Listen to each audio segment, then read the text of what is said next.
My name is Lila, and this is my husband, Aaron. We thought our honeymoon in the mountains would be the escape of a lifetime, a chance to be alone, to breathe, to dream. But the moment we stepped into that cabin, the air itself felt wrong, thick with something we couldn't see. By nightfall, the shadows were watching us, the trees whispering our names. And I realized, whatever waited in that forest had already chosen us. We had always dreamed of escaping the chaos of the city, leaving behind the endless noise, the crowds, the relentless deadlines. Our honeymoon was supposed to be a sanctuary, a quiet cabin deep in the mountains, far from anyone else, where we could lose ourselves in the golden haze of early autumn. When we finally arrived, the air was crisp, heavy with the smell of pine and damp leaves, and for a moment, everything felt like the storybook fantasy I had imagined.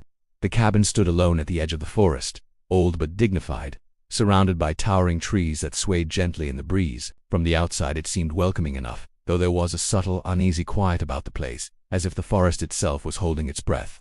The key the caretaker had handed us was heavy, the kind of key that feels like it carries decades of history in its cold metal.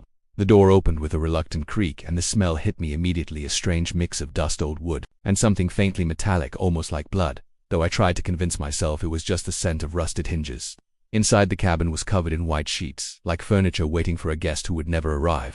Light filtered through thin curtains, casting long shadows that seemed to stretch and bend in ways they shouldn't. I tried to focus on the charm of it all, the way the sunlight fell across the old wooden floors, the way the air smelled of pine and smoke from the small fireplace, but the feeling of unease lingered. It was subtle at first, a sense that the shadows were thicker here, that the corners of the rooms seemed too dark, too deep. When I glanced at the staircase, I felt as if someone or something was standing just out of sight, waiting at the top. I shook my head and told myself I was being ridiculous. We explored the cabin slowly, each room revealing more oddities. The furniture was solid and beautifully carved, but coated in a thick layer of dust. A rocking chair sat in the corner of the living room, draped in a sheet, and I swore for a brief moment it rocked ever so slightly, though no wind blew through the closed windows.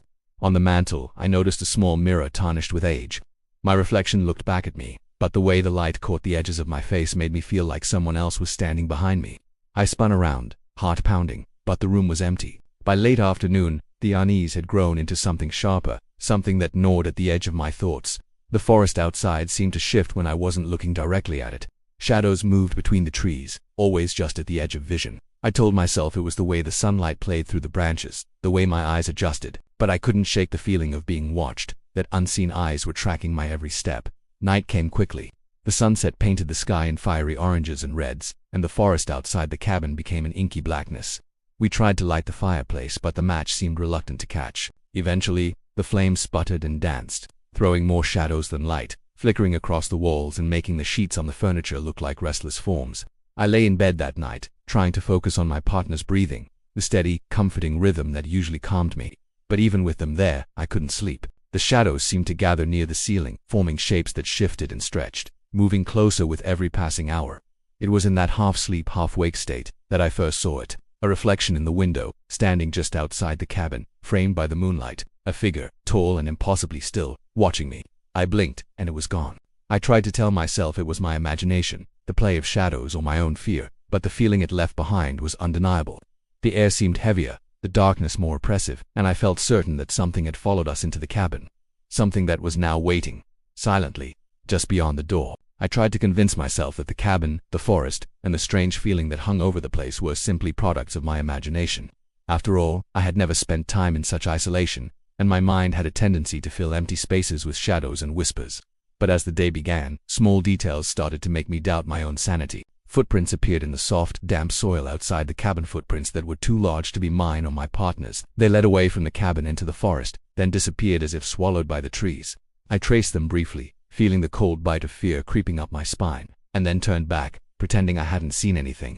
Inside, the cabin seemed to rearrange itself. Doors I was certain I had closed stood slightly ajar. Floorboards that had been solid now creaked under no weight at all. I tried to explain it rationally. Maybe the old wood contracted and expanded with the temperature. Maybe the wind outside shifted the doors slightly, but even as I told myself that, my gut refused to accept it. There was a presence here, patient and silent, observing me. In the afternoon, I wandered into the living room and noticed something tucked behind the fireplace mantel, a photograph, old and fragile, yellowed at the edges. I picked it up carefully, brushing off the dust, and froze. It was a wedding photo, sepia-toned, of a couple standing in front of the cabin. Their faces were not merely blurred with age or time. They were grotesque, twisted in ways that no photograph should capture. The smiles were warped, the eyes dark pools that seemed to stare directly into me, accusing me of a crime I didn't understand. My hands trembled as I set it down, turning away, but the memory of those eyes followed me, settling like a weight in my chest. That evening, I tried to focus on mundane tasks, making tea, organizing the cabin, checking the windows, but the sense of being watched grew unbearable. Every shadow looked like it could spring to life. Every creak of the old floorboards felt like a deliberate step behind me.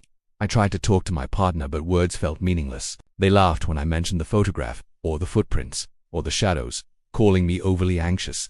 That should have comforted me, but instead it only made me feel lonelier, trapped in a nightmare that existed for me alone. As darkness fell, the cabin seemed to close in. The walls no longer felt solid. They seemed to breathe, expanding and contracting ever so slightly, like the heartbeat of something hidden inside them. I lay in bed, trying to ignore the sounds, the faint scraping in the hallway, the whisper of something brushing against the walls, the creaking of the attic floor above us. I convinced myself these were normal, yet each sound pulled me closer to the edge of panic.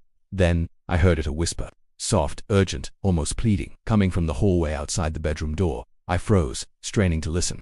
The words were garbled, twisted, but I thought I heard my name, drawn out in a low, desperate tone that made my skin crawl. My heart raced, each beat echoing in my ears as though mocking me.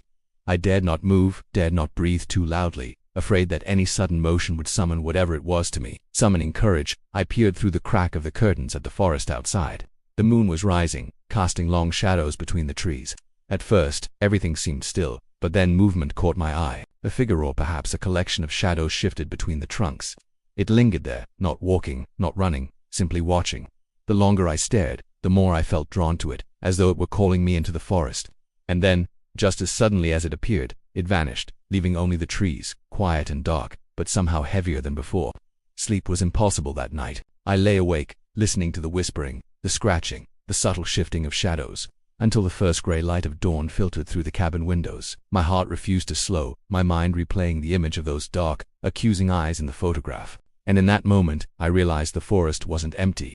The cabin wasn't safe, and whatever watched us had no intention of letting us leave quietly. Something had claimed this place long before we arrived, and it had been waiting for us, waiting for me. Sleep became impossible. Every night the cabin seemed to breathe around me, filling the air with a weight that pressed against my chest. I would lie awake, staring at the ceiling, counting the cracks in the wood, but always sensing movement just beyond the edge of my vision. Shadows stretched across the walls and floor, curling in ways that defied logic, and I began to dread the moment my eyes closed, knowing that the dark figure from the forest would find me again. During the day I tried to distract myself. I explored the property more thoroughly, walking along the edges of the forest, examining the strange gnarled trees and the uneven terrain. The forest felt alive in a way that was unsettling. Every path I took seemed to loop back toward the cabin, as if the woods themselves refused to let me escape, and always, just beyond my vision, I could sense movement, shapes slipping between the trees, shifting closer whenever I stopped to look directly at them. The cabin itself became even more sinister.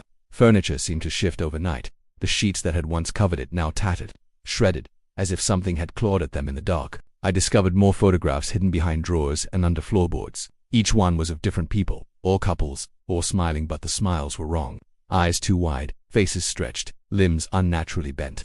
I realized with a sickening certainty that these were not accidents, not old photographs warped by time. Something had taken them, twisted them, preserved them as warnings. One night, I woke to a faint scratching sound coming from the hallway. It was slow at first, deliberate, as if someone or something was dragging claws along the wooden floor. My heart pounded in my chest, and I forced myself to stay still, afraid that movement would invite it closer. The scratching grew louder, then paused, as if whatever it was testing me, savoring my fear. And then it resumed, moving closer, step by step, toward the bedroom. I peeked over the edge of the bed, and my breath caught. There it was, the figure from the forest. Not just outside this time, but inside. It was tall, impossibly thin, draped in darkness that didn't quite conform to the walls or floor. Its face was hidden in shadow, but I could feel its eyes on me, watching, studying, calculating. I wanted to scream, to run, but my body refused to obey. My heart raced so fast it felt like it might burst, yet I could not tear my gaze away. It moved closer, gliding rather than walking, stopping just a few feet from the bed. And then, with deliberate slowness, it raised a hand, or what I thought was a hand, toward me. The air grew colder, almost freezing, and the shadows seemed to wrap around my limbs, pulling me toward it. I tried to call out, but my voice was swallowed by the oppressive darkness. In the corner of my vision, I saw a movement that made my stomach twist. Figures crouched in the hallway, barely human, watching. Their faces were pale and twisted, their mouths opening in silent screams that stretched impossibly wide. I realized, with a dawning horror, that these were not shadows, they were the remnants of others who had stayed in the cabin before us. And somehow, some way, the figure in the room had brought them here, preserved them as part of its waiting. Panic finally broke through my frozen fear, and I bolted upright, stumbling toward the door. The figure recoiled slightly, then drifted toward me with impossible speed. I slammed the door behind me and leaned against it, gasping for breath, feeling the cold sweat soaking my clothes. The forest outside seemed darker, deeper, more suffocating than ever. I felt it watching, from beyond the trees, from inside the cabin, from every shadow. I couldn't sleep at all that night. I sat in the corner of the living room, clutching my knees, listening to the whispering, the scraping, the subtle dragging of feet across the floor above us. And then, I saw it again, at the edge of the window. Its face, pale and twisted, turned toward me, and it smiled. The smile was wide, impossibly wide, stretching across its face in a way that defied the human form. And in that smile, I understood something terrible. It was not just a presence here. It was waiting for me, marking me, and nothing I did could escape it. By morning, exhaustion had dulled my senses, but the dread had only deepened. I knew that whatever haunted the cabin had plans far beyond my understanding. And as I glanced toward the forest, I noticed something I hadn't before. Hundreds of tiny shapes just barely visible flitting between the trees, watching, waiting for the next nightfall. By the fourth night, exhaustion had become a constant companion, but fear had taken its place as the sharper, more insistent presence. I could no longer pretend the cabin was safe. Every shadow, every creak of the floorboards, every whispering sigh of wind through the cracks in the walls was a warning. The forest outside felt alive, the trees leaning toward the cabin as if to peer inside, and the air itself seemed to hum with anticipation. I stayed awake, hiding in corners, clutching blankets and anything I could use to defend myself, though I knew nothing in the world could stop what had been waiting for us. Earlier that day, I had tried to explore farther into the woods, hoping that by understanding the boundaries of this place, I might find a way to escape. The forest was confusing, the paths looping back in impossible ways. I would follow one trail, only to emerge at the edge of the cabin again, the familiar structure looming closer than it should have been. At one point, I stumbled upon old ruined stone foundations of cabins long decayed, overgrown with weeds and moss. Inside them, I glimpsed shadows crouched in the corners, unmoving. I wanted to call out, to run, but the air felt heavy, pressing against my lungs, forcing me to stumble backward. It was then that I noticed the marks on the trees. Deep scratches, vertical and jagged, clawed by something not human, stretching high as though whatever made them could tower above me. Back in the cabin, the atmosphere was heavier than ever. The furniture had shifted again, moved slightly from where I had left it, and I discovered more photographs hidden beneath the bed. Couples like us, smiling in the frame, yet the faces were distorted in ways that made my stomach twist. I realized with growing horror that these were not just pictures, they were warnings, memorials of those who had come before and had never left. That night I tried to hide in the car parked near the cabin, thinking that perhaps the cold metal and distance would keep it at bay. But when I returned, I found fresh claw marks etched into the hood and the sides, deep, deliberate, as if the thing had tried to reach inside and drag me out. My breath hitched. There was no question now the presence followed us everywhere, ignoring barriers, ignoring distance. Inside the cabin, the whispering started again, louder this time, desperate and frantic. It wasn't just a single voice. Multiple murmurs, overlapping like a chorus of unseen mouths, speaking in a language I didn't understand yet somehow knew was warning me. I pressed myself against the wall, trying to shut it out, but the sound seemed to seep into my skull, filling my thoughts with panic and dread, and then I saw it. At the edge of the forest, just beyond the cabin's windows, the tall figure appeared once more, but this time, it was closer than ever. Its movements were deliberate, gliding forward with a confidence that made me realize it could enter the cabin at will, and it wasn't alone. Shadows poured out from the trees, dark shapes flitting and shifting in ways that no human body could manage. They moved as if beckoned by the figure, following it, joining it, forming a waiting crowd that had been biding its time for us to notice. I ran inside, heart hammering, and barricaded the doors as best I could. The whispers became a scream of sorts, a chorus of voices demanding, pleading, calling my name in an impossibly long drawl. I thought I heard my partner stir in the bedroom, but when I turned, they were lying still, eyes closed, face pale. I reached for them, shaking them, begging them to wake up, but they didn't respond. And then I noticed something that froze my blood entirely, a veil, tattered and bloodstained, draped across their shoulders. It hadn't been there before, and I hadn't seen it move. The figure from the forest stepped forward, slipping through the window without breaking the glass. Its presence filled the room, cold and suffocating. Behind it, the other shadows swirled, circling, waiting. My vision blurred. My mind screamed to flee, but there was nowhere to go. The forest, the cabin, the very air around me had become a trap, and I understood that whatever haunted this place didn't just want to scare me, it wanted me to be part of it. As I watched, paralyzed with terror. I realized something I hadn't noticed before. In the corners of the room, the shadows of the past couples were shifting, their distorted faces pressing forward, as if reaching for me. And in that moment, I understood the terrible truth: the cabin was not simply haunted, it was hungry, and we were the next meal. By the fifth night, exhaustion had eaten away any remaining sense of reason, leaving only raw terror and an icy certainty that we were trapped. The cabin no longer felt like a structure. It felt alive, breathing, watching, waiting for me to make a mistake. I could no longer distinguish between reality and the creeping edges of my imagination, because every sound, every movement, every shadow was undeniably real. The whispers, the scratches, the low, urgent murmurs from every corner of the cabin had intensified. They no longer paused, they surrounded me, pressing into my ears, rattling my skull, filling my head with the voices of the damned. I tried to leave. I ran to the car, slamming the doors, fumbling for the keys, but it wouldn't start. The engine refused to turn over no matter how hard I tried, and then I noticed the claw marks. Deep, jagged, fresh. They ran along the hood, the windshield, the doors, as though whatever had scratched them had been watching me attempt to escape, and wanted me to understand that leaving was not an option. I returned to the cabin, desperate, heart hammering, lungs burning. The front door had been left open, though I had locked it, and inside, everything had changed. The sheets that had covered the furniture were gone, replaced by shadows that moved like living smoke. Figures crouched in corners, staring with eyes too dark to reflect any light, their mouths opening in silent screams.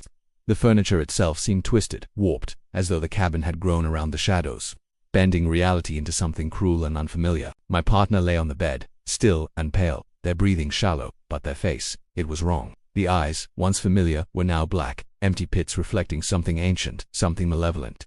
I reached for them, shaking, begging silently for a sign, any sign that they were still themselves. But when my hands touched their shoulders, I felt it, the cold, unnatural weight of something else, something not human. And then I saw it. The figure from the forest stepped through the window, moving with a speed that defied reason. It didn't break the glass, didn't make a sound, yet the air around it shifted like water. It stopped beside the bed, hovering, its face hidden in shadow, but I could feel its gaze on me, heavy and deliberate.